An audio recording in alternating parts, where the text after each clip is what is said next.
नमस्कार दोस्तों, एक बार फिर से हमारी इस वीडियो में आपका स्वागत है। आज हम बात करेंगे कि जो हमारे हाथों में रेखाएं होती हैं, क्या उन रेखाओं से हमारा जीवन प्रभावित रहता है। क्या हाथ में जो रेखाएं हैं वो हमारे जीवन में सरकारी जॉब या फिर कार्य को दर्शाती हैं? जी हाँ, ज़रूर। इसलिए क्या हाथों की रेखाओं में व्यक्ति के जीवन के सारे रहस्य छिपे होते हैं? यह जानने से पहले अगर आपने हमारी इस वीडियो को लाइक नहीं किया है तो लाइक कर दीजिए, चैनल को सब्सक्राइब कर लीजिएगा। चलिए हम बढ़ते हैं आगे को। क्या भविष्य काल के रहस्यों को तक बता सकने की इन रेखाओं में सामर्थ्य है? हस्त रेखा ज्योतिष सिर्फ भारत की नहीं बल्कि पूरे विश्व में, दुनिया में प्रचलित है।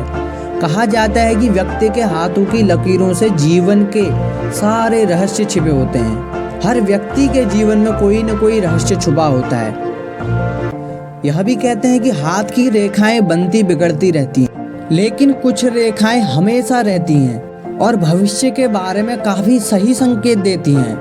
हाथ की कुछ रेखाएं मनुष्य की नौकरी या व्यापार की भी जानकारी देती हैं। जो व्यक्ति सरकारी जॉब की तमन्ना रखता है तो उसके मन में बस एक ही सवाल होता है, एक ही सवाल कौंधता है कि क्या उसकी सरकारी नौकरी लगेगी, क्या उसके जीवन में सरकारी नौकरी है या नहीं। वैसे तो कहते हैं कि कर्म के अनुसार ही हाथ की रेखाओं में बदलाव होता है, लेकिन आज हम आपको बताएंगे हस्तरेखा शास्त्र के अनुसार वो कौन सी रेखाएं और स्थितियां हैं जो सरकारी नौकरी मिलने का संकेत देती हैं। वो कहते हैं ना भाई कि अगर अच्छा कार्य करोगे तो आपके हाथ में अच्छी रेखाएं उभरेंगी और आपके जीवन में भी अच्छा ही कार्य होगा।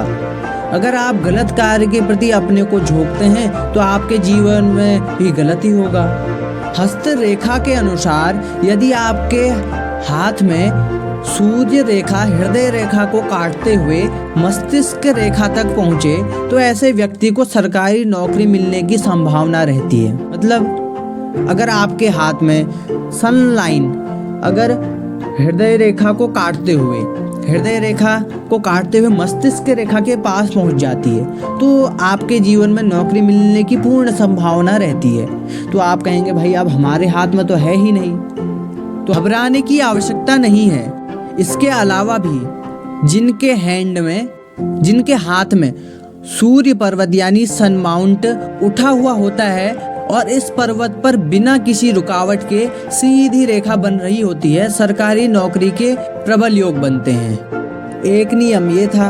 अब दूसरा नियम कहता है क्या कि यदि किसी व्यक्ति की हथेली में बुध पर्वत माउंट मरकरी पर त्रिभुज की आकृति बन रही है, एक ट्रायंगल बन रहा हो, तो ऐसे व्यक्ति को सरकारी नौकरी में उच्च पद मिलता है। यानी कि उस नौकरी में वह सरकारी नौकरी मिलने के बाद उस व्यक्ति को थोड़ा ऊंचा पद मिल जाता है। और तीसरा नियम क्या कहता है, यदि किसी जातक की हथेली में भाग्य रेखा से शाखा, एक छोटी सी शाखा निकलकर सीधी कहाँ जाए, बृहस्पति पर्वत पर शाखा रेखा निकलती हुई बृहस्पति पर्वत की ओर जा रही हो, तो ऐसे व्यक्ति को सरकारी नौकरी मिलने की प्रबल संभावना रहती है। यहाँ पर भी सरकारी नौकरी का योग बनता है। और चौथा नियम क्या कहता है फिर, और यदि भाग्य रेखा जीवन रेखा को काटे, लक लाइन लाइफ लाइन को काटे और गुरु शनि पर्वत के बीच से निकले तो ऐसे जातक को भी सरकारी नौकरी मिलती है। यानी गुरु को इतना पावरफुल क्यों बताया भाई? Junior is the biggest planet in the solar system, है ना। तो इस वजह से गुरु बड़ा पावरफुल है, तो इसलिए गुरु शनि पर्वत के बीच से निकले तो ये जीवन रेखा, तो जातक को सरकारी नौकरी मिलती है। और अब जैसे किसी की बहुत ज़्यादा उम्र हो जाती है, 40-50 साल तक होती है, तब जाके उन्हें मुश्किल से या तो नौकरी मिल पाती है सरकारी या फिर मिल ही नहीं पाती, ऐसा भी योग बनता है कभी। और जब किसी को सरकारी नौकरी के लिए बहुत समय तक संघर्ष करना पड़ता है तब जाके सरकारी नौकरी मिलती है। किसी व्यक्ति की हथेली पर गुरु और सूर्य पर्वत उभरे हुए हो तो उस व्यक्ति में कौशल और निपुणता भरी रहती है, यानी कि उस व्यक्ति में इतनी निपुणता और कौशलता रहती है, वो जिस भी कार्य को करेगा पूरी कौशलता के साथ। वो कार्य चाहे उसने पहले किया हो या ना किया हो, लेकिन फिर भी ऐसा करेगा कि जैसे उस कार्य को उसने पहले कभी कर चुका है, उस कार्य को उसने पहले किया है, और इतनी निपुणता के साथ उसको सरलता के साथ उस कार्य को करेगा कि ऐसा लगेगा जैसे ये कार्य इसने अभी अभी सीखा हो, और यह कार्य सीखने के बाद भी इतना बड़ा अनुभवी है इस कार्य में, ऐसा उस व्यक्ति को होता है। तो ऐसे व्यक्ति को भी जीवन काल में 30 वर्षों के अंदर ही कोई न कोई सरकारी नौकरी मिल ही जाती है, और सरकारी नौकरी मिल ही जाती है। अब बात करेंगे भाई कि सरकारी नौकरी क्या मिलेगी। अब वो उस पर डिपेंड करता है उस ग्रह पे कि वह कौन सा ग्रह है और किस स्थिति में है, और वह कौन सा कार्य देता है। अगर गुरु है तो विद्या, यानी कि विद्या के क्षेत्र में अच्छा कार्य करेगा, यानी कि टीचर अच्छा बन सकता है, टीचर बन जाएगा, किसी अच्छे अध्यापक हो जाएगा तो विद्यालय में पढ़ाएगा बढ़िया।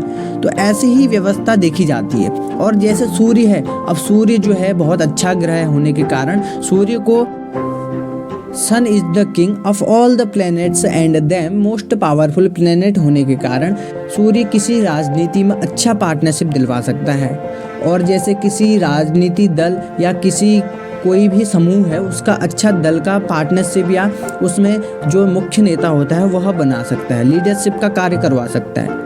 तो सूर्य से यह जान सकते हैं। उसी प्रकार अन्य ग्रहों के अनुसार ही उसकी जो जीवनी है वो देखी जाए। ग्रहों की स्थिति के अनुसार ही उस जातक का जो भी कार्य रहेगा, जो जिस कार्य में उसकी रुचि होगी वह कार्य ग्रह बता देगा, और वह बताने से फिर उसके जीवन में जो कार्य होना होगा वो हो जाएगा। तो उसी प्रकार सरकारी नौकरियों का देखना होता है। अब एक और नियम होता है कि जैसे मतलब कुल मिला के जो है सूर्य और गुरु को और शनि को, इन तीन ही ग्रहों से पूरी सरकारी नौकरी का योग देख रहा है। अभी तक हमने जितना देखा है नहीं।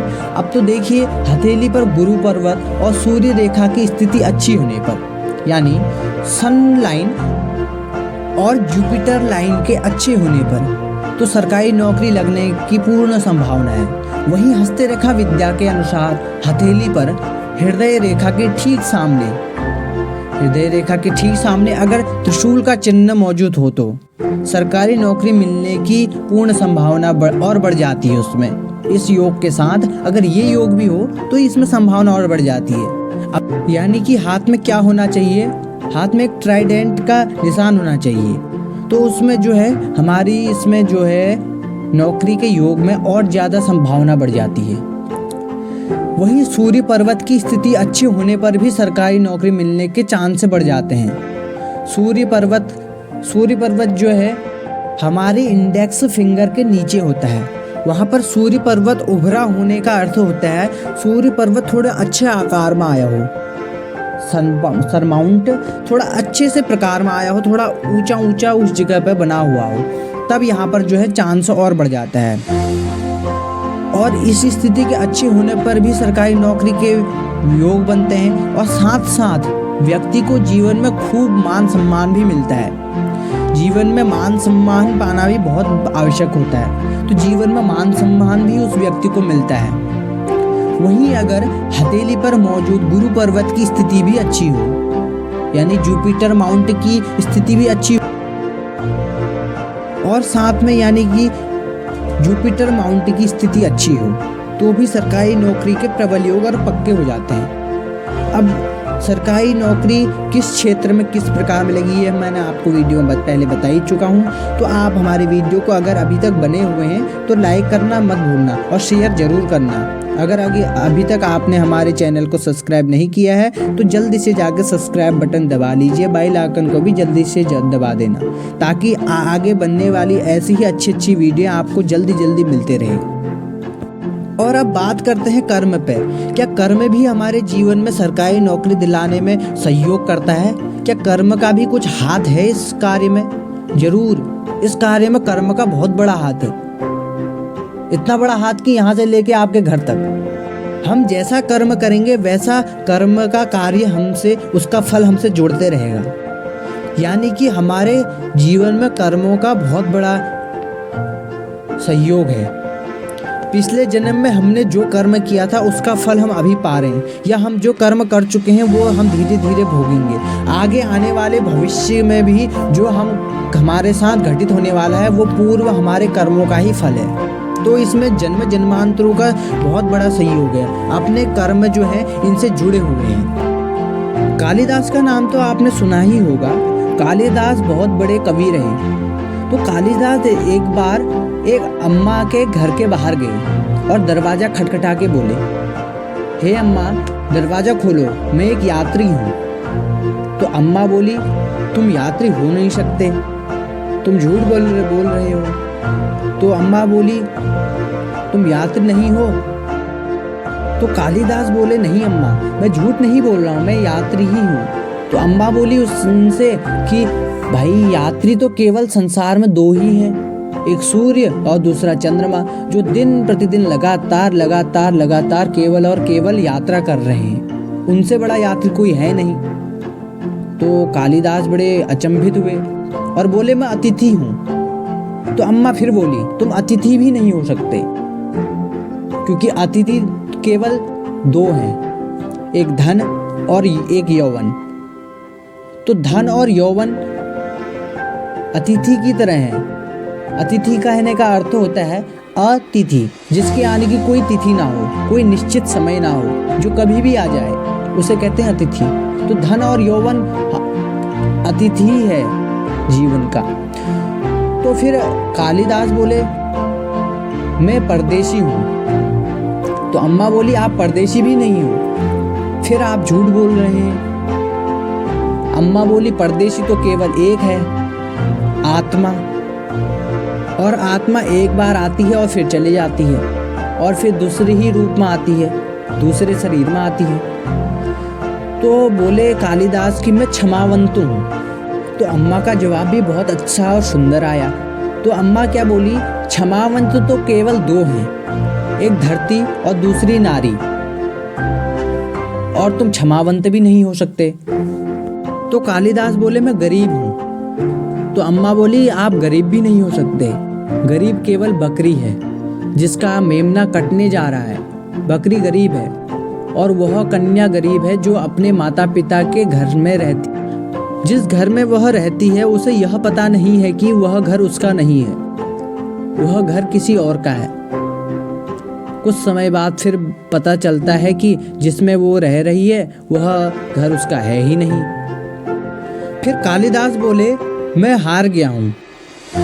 तो अम्मा बोली कि आप हारे भी नहीं हैं, हारे तो केवल दो हैं, एक कर्जदार जिसने कर्ज किया है और दूसरा वधू का पिता।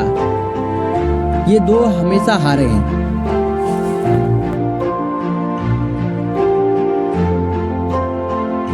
और अगर हाथ में व्यक्ति के गुरु पर्वत बहुत अच्छी स्थिति में होने से भी व्यक्ति को गवर्नमेंट जॉब में प्रबल योग बनते हैं, और ऐसा व्यक्ति जीवन में खूब तरक्की करता है, खूब उन्नति करता है, उसकी हमेशा जीत होती है। कई जीत बाकी हैं, कई हार बाकी हैं, कई जीत बाकी हैं, कई हार बाकी हैं, अभी तो जिंदगी का सार बाकी है। यहाँ से चले हैं लायक हो सके, और उस लायक बनने के लिए हमें ज़्यादा से ज़्यादा जितना हो सके उतना अध्ययन करना पड़ेगा, उतना पढ़ना पड़ेगा, और उतना पढ़ने के बाद और तब जाके हम अपने जीवन में सक्सेस हो पाएंगे। यह वीडियो कैसी लगी आपको कमेंट बॉक्स में ज़रूर बताएं। आपका वॉच करने के लिए धन्यवाद।